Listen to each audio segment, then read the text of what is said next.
was the moment where you really, looked yourself in the mirror and said, all right, it's not happening. Anthony Richardson is not happening. I think it was really the moment, and I'm looking back in hindsight at the pro day when David Tepper's wife gave Bryce Young a big hug. That probably gave it away that they were going to draft him. Brought to you by Heineken. All the taste, no bitter endings.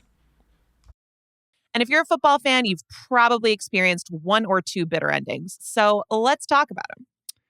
Steven, you are a Carolina Panthers fan. Has this made you at all familiar with the concept of a bitter ending to a season, a bitter ending to, say, a draft pick, maybe if they did go and take Will Levis, a bitter ending to the construction of a new facility? Tell us about this experience. He never got built, so I guess there wasn't a bitter ending. But yeah, I had a bitter ending to my dreams of Anthony Richardson this week because I finally come to grips and I finally accepted that they're taking Bryce Young. They're taking the 5'10", 190-pound quarterback, the historical outlier, a person of this size has never been picked, and they traded up to do so. They traded away the best player on the roster, DJ Moore, to do so. Yeah, I'd say that my draft season is headed toward a bitter ending. I'm sorry to hear that. What was the moment where you really, looked yourself in the mirror and said, all right, it's not happening. Anthony Richardson is not happening. I think it was really the moment, and I'm looking back in hindsight at the pro day when David Tepper's wife gave Bryce Young a big hug. That probably gave it away that they were going to draft him.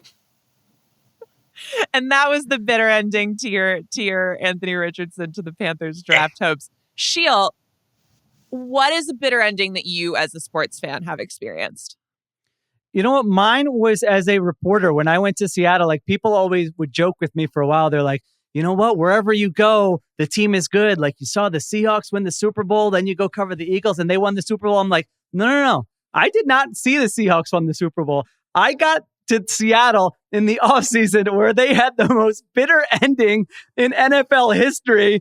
And I entered this locker room where defensive players were like, see that quarterback over there and that coach? They cost us a chance of being a dynasty here and winning back-to-back Super Bowl. So as soon as I saw this prompt and thought we're talking bitter endings, like that one will forever live with me. Just that play will live on forever. I think that's got to be the most bitter ending in NFL history. I had kind of a similar, I in a lot of ways have absolutely no complaints because when I covered the Patriots, they went to 3 Super Bowls in a row.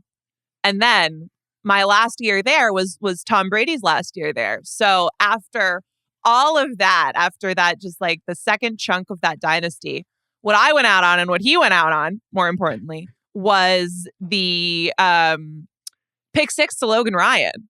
And that was like the last play I ever covered against the Titans in Gillette Stadium as a beat reporter there. And it was just like, the funny thing was it was before the pandemic started too. So it was like, you pack up, you go home, season's over. And then I, in that off season, like got a new job and then we all went into quarantine. So it was just like, goodbye. And then Tom Brady went to the Bucs. So sometimes bitter endings are preceded by very high highs, but it's worth remembering. I mean, I even think about, okay, the stuff with Aaron Rodgers right now, there are so many mirrors to what happened with Brett Favre. We'll see how it ends. It could even go pretty well and then not end well. But there's always the possibility for a fall. I have to say, guys, those 2 endings for me, they went down smooth. They were not bitter. Those 2 endings you guys were referring to. They went down like it's a matter of taste. Heineken. Everybody has a very distinct palate for what constitutes a bitter sports ending, because a bitter end for someone is just a joyful triumph for someone else. Yeah, and thankfully, with Heineken Silver, you get all the taste with no bitter endings. Only 3.2 carbs and 95 calories. That's new, crisp, and refreshing Heineken Silver. Order now at Heineken.com/silver. Must be 21 plus to purchase. Please enjoy Heineken responsibly.